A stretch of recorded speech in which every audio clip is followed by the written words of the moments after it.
Are you planning a vacation soon? These are 5 things that we think you need to know. Yeah, if you're heading to the park soon, which I may be heading to the park soon. I don't know. It's a little bit chilly here still in New England, but it makes me want to get out and get to the park soon. And these are some things we're looking forward to if we do head down there. Starting things off with Disneyland, Hyperspace Mountain returning to Disneyland in May. It's going to be a month long with Star Wars month being celebrated. Do you like the overlays that they have? I know they do it a lot more in Disneyland than they do in Disney World. So if you're not a Disneylander, that's kind of another reason why maybe you should head over to the West Coast is to see the overlands of the Haunted Mansion, of Hyperspace Mountain. And the first time we went, we happened to be there with all the overlays, and I was like, oh, I don't like that. Well, you wanted to see the original, but I think as we got more used to Disneyland, we realized that those overlays are really what makes it unique. It's Disney's way of showcasing an attraction in a different light versus what you can get in other places. Yeah, I definitely think you need to look at the calendar, though, when you are planning your trips. And it's like, if it's your first trip, maybe don't go when there's an overlay. But if you're going to go a second or third time, that's when you want to see those overlays because you want to see the difference. Okay, well, I kind of agree and disagree at the same time because... Well, what else is there? Yeah, because I'm like, I was against all these overlays until I realized it really sets it apart from Walt Disney World itself. So you're going to see similar attractions, but yet I think the overlays also add a unique kind of spin to it. Which I like, too, because we always talk about the difference between, like, why do you have to go to Disneyland if it's all the same in Disney World? You don't really have to, unless you are really nostalgic about the history like we are. Oh, no. You really have to. Well, you do because there's differences. And I hope that they keep that because that's what really makes you have to go to the different parks. I like it. I think Hyperspace Mountain fits Space Mountain very well. It gets me pumped up. It really looks cool in the sky, and I like the theme overall. And how cool is a whole month of Star Wars? It says it here on the Disneyland. If you follow them on Instagram, it says, hurtle through hyperspace with the return of Hyperspace Mountain. Plus touchdown in a faraway galaxy filled with epic encounters, exciting flavor. There's food on it? What? Exciting flavors and more during the Star Wars month. Returning to Disneyland Resort May 1st to June 4th, 2023. They're not talking about flavors of the ride. They're talking about the actual... Wait a second. I'm pretty sure they're hinting that it's okay to bring snacks on Space Mountain now. No, I think they're not. I'm pretty sure that's what that says. No. Okay, let's move on quickly. Right. Hope you guys can enjoy that. I think that's really cool. If you can head out there at that time, it's a cool spin to it. This next thing I thought was really cool. This is from the D23. You actually have to be a D23 member, but a membership is actually not that bad if you look into the rates for it for all things considered with Disney. This let me just say that. Yeah, don't ever put those two things together. Okay, fine. Don't ever put price that are low in Disney together because true. They'll hop on that. They'll definitely hop on that. But this is a cool tour. Joining what you're going to return to Walt Disney's hometown in Missouri. You get to go through childhood memories and a small town provided with a lot that helped him kind of inspiration for his career. Wait, you go to his hometown? Yep, Marceline, Missouri. But what else is there to do there? Says the official Disney fan club is proud to invite D23 Gold members back to Walt's boyhood hometown for a one-of-a-kind experience that exploring the Walt Disney Hometown Museum, visiting Walt Disney Elementary School, strolling down Marceline's own Main Street, USA, which many might not know that's what the inspiration came from Main Street in the parks, and even a special dinner reception outside Walt's former farmhouse. That's incredible. In addition to this fan favorite event, join in a dedicating a clock to the Walt Disney Hometown Museum. So you get to celebrate Disney 100, following in the footsteps of the man who started it all. Would you want to do that? I kind of think this is definitely for someone that's a true kind of diehard Disney Uber fan like myself. So that lives in Missouri already. Maybe. I mean, maybe not. I don't know. I'm not from Missouri. Maybe there are things that are there that I didn't know about, but I think it would be a fun place to visit. Just the sheer nostalgia of it all. I'm huge on that. And just being able to you can literally walk in his footsteps in Disneyland. What even better than that? You're in his hometown where Disneyland was inspired. At least his studio was definitely started there. Mm-hmm. And, it definitely brings you back to the days when he was thinking about his success, and then he had that failure, and then he didn't really succeed again until he got to Los Angeles. You see where it really began. Right. And that he pushed through and made everything, and the rest is history, basically, right? It all started there.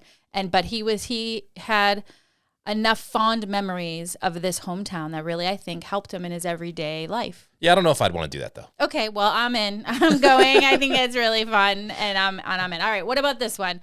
Disney Cruise Line releases summer of 2024 itineraries. Now, I know that being from New England, you're not necessarily in love with the idea of vacationing in the summertime because you're saying, I know.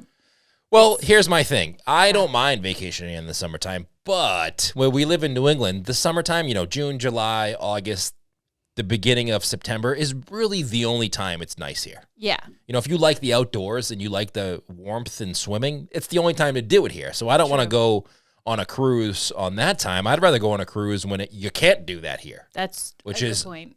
There's a lot of periods of time that you can't do that here. Well, I was looking at the one that had a Greece. It was a Europe itinerary. You got to go to Italy and then visit all these places in Greece. That's in the summer? It's actually, yes, it's in the summer, but early summer, June, which is, I think, ideal because it really doesn't get that nice out here in New England until July. Well, your family's from Greece, and they all go to Greece in the summer. And I always ask them, why do you live here and you go to Greece in the summer? And they say, well, that's really the best weather in Greece is during the summer. If you're going to Greece to enjoy the beaches, that's the time you want to be there. If you're going on the islands and you're island hopping, and that's really the time. Now, I mean, Greece is, I can imagine, just incredible anytime. But this particular itinerary, I have to admit, I looked into it and it looks very enticing. Should be noted that, so if you're currently a platinum, gold, or silver Castaway Club member, an eligible Disney Vacation Club member, or an Adventure Insider with Adventures by Disney, you're among the first to book the new summer cruises. We're silver, Yeah, and it goes to the general public on March 30th. So you have a little more time, which the prices are really great, and then they kind of go up from there. Yeah, as demand, Disney ships always fill out. Yeah. And as the demand increases, so does the price. So you really get your best price, which I don't like because you get your best price, but it's so far in advance that you really don't have. It's like you can't really anticipate it that much because it's so far away. Well, that's what was neat about their promotions that they were doing for like a half off your deposit, because you're really putting down a lot less. And I guess if you look at it that way, where you're looking at it as a way, you know what, I'm not going until the summer of 2024. I have 14 months to set aside money or sell some of the stuff in my house to be able to go on that cruise, which is what I usually have to do. Just eat bananas. I've come up with a list of things that are very inexpensive and nutritious to eat so that we can afford some of these When things. is Disney going to release these 2024 dates? I know that even with packages, we have a lot of people who have inquired about going in 2024, which isn't, 2024 sounds like it's that far away, but it's really only 9 months away. Yeah, well, this is March 30th for the general public. If you're platinum, gold, silver, you can get there. Be early. I think if you're even just considering it, and maybe you have some funds to just put down on deposit and then think about it, I think that is something I would definitely look into. I think I want to do that Greece cruise. That sounds really kind of fun. I mean, we've always said we wanted to go to Greece. You've never been. You're Greek. You can speak Greek. Your family's Greek. I literally read and write. Say something in Greek right now. Well, I don't want to be put on the spot. I don't want my mother to be listening and then, harp on my accent or anything. But yeah, a couple of them. So one of them I know actually stops in Athens, which I thought was cool because then you get to see a lot of Athens. The other, and then there's stops like in Santorini. You almost said that in the Greek accent. But it's really, I think, it looks like an amazing cruise. So that's what I want to do. That's going to have to be something that we book out a couple years in advance because we are going to have to sell some stuff in order to go on that one. That's true. Okay, next one. We have some more news. I don't know if this is sad or happy or however you want to put it, because the attraction that Epcot was planning for in with Mary Poppins, it was postponed, scrapped, put on the back burner, but now we have more concept art of like what it was actually going to be. And basically it was going to be a spinning ride completely indoors, and it was going to kind of be like a teacup type of ride. Oh, that's interesting. Yeah.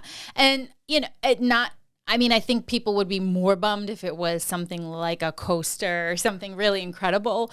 But I think any kind of ride in the land pavilion in Epcot is kind of a nice surprise, right? That's where it was going to go? Yes, it was going to go in Epcot in the land pavilion, and I thought, I mean, I was really excited about it.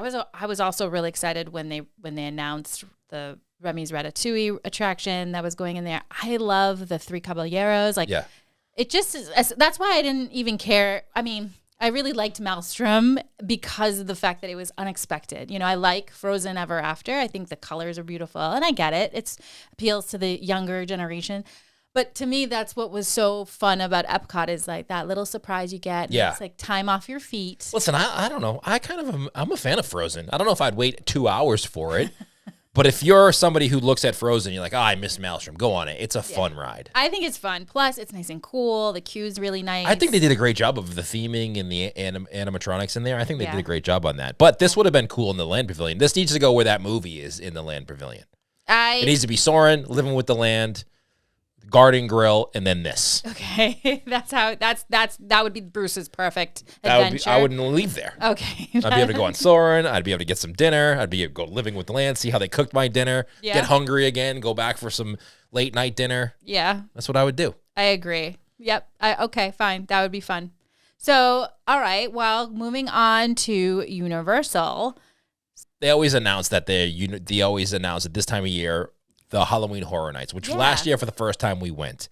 The thing that they don't do for Halloween Horror Nights is they don't tell you what the houses are going to be like. They almost reveal them slowly over time as you get closer to Halloween Horror Nights. True. But I think the thing we have to do differently, because I do want to try it one more time, we need to get a scare squad together. I literally never thought you were going to say those words. I would never say it for anything other than this, because it wasn't as fun. Who are you? Just the two of us. I want to see other people get scared and go together so you have, you know, when you're walking through these haunted houses, it's like you see those ants working on the ground and it's just like a line of ants going through with the leaves. That's what we're like. Basically, we're boring. And I want to have insulation from people I don't know.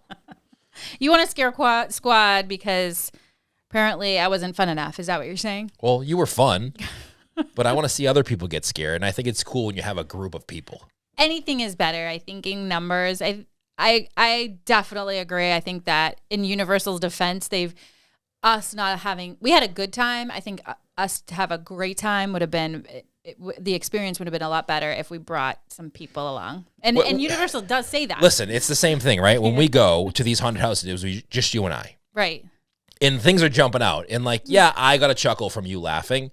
But it's way funner when the kids are around and we jump out at you and we can all laugh at you. It's much more better. So I'm not saying that you were boring or it was boring just the two of us. I'm just saying it's fun when you have multiple experiences and like there's other people around you laughing. Yeah, I think that is where it is. I think that's where you have the most fun and it makes it the whole night worth it.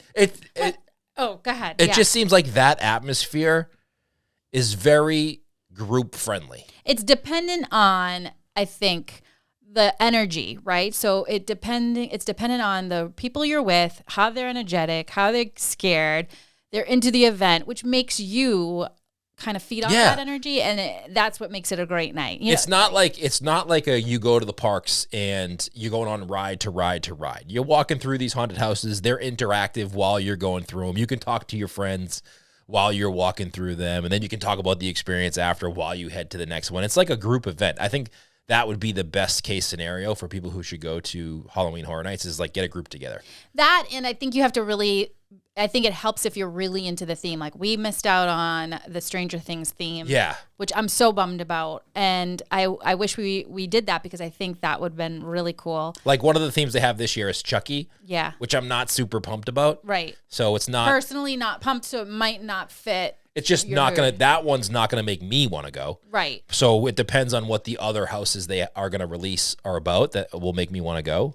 So last year there were 10 haunted houses, 5 scare zones. And what a difference is between a haunted house and a scare zone is a haunted house is a building that you walk through, and it's themed whatever the theme is. The one where it was like an old house. Yeah, with the or bugs. that was great. Terrifying. And scare zones are areas in the park where they have that same kind of theming, but it's not as intense, and it's the whole area. So one of them was like a chainsaw alley, and where you walk through, and it's just people chasing you around with chainsaws, which they don't necessarily chase you. What they do is they sneak up behind you and rev that chainsaw up, and it scares the life out of you. Yeah, that's definitely a little terrifying for sure. I had a lot of fun. I agree. Bringing friends along would be more fun. I think this is just a fun energy in a place where if you're into Halloween in all forms, Halloween Horror Nights are for you. If you're into Halloween for more the kind of prettiness of so if you like the costumes and it's magical, Disney is better for you. Yeah, this is not for little kids either. It's not. You shouldn't bring your young kids to this. It's not appropriate for them. But maybe there's some kids out there who just really like horror movies. I'm sure there's been directors who have created horror films who grew up liking that. Like 14, 15-year-olds. And exactly. This is what I want to do. Like I picture, who was the guy who directed like Edward Scissorhands and The Nightmare Before Christmas? Do you know who I'm talking about? I do, yeah. I totally picture him as a 14-year-old kid going to the Halloween Horror Nights and getting inspiration and being like, this is what I want to do when I grow up. Definitely, I think is something to think about. There's no official, I think, age limit. I don't know, that might change, but I would definitely suggest if it's probably not recommended for most kids under the age of 13? I don't know. You have to be able to stay up late too, which is kind of not great for me. Yes, I agree.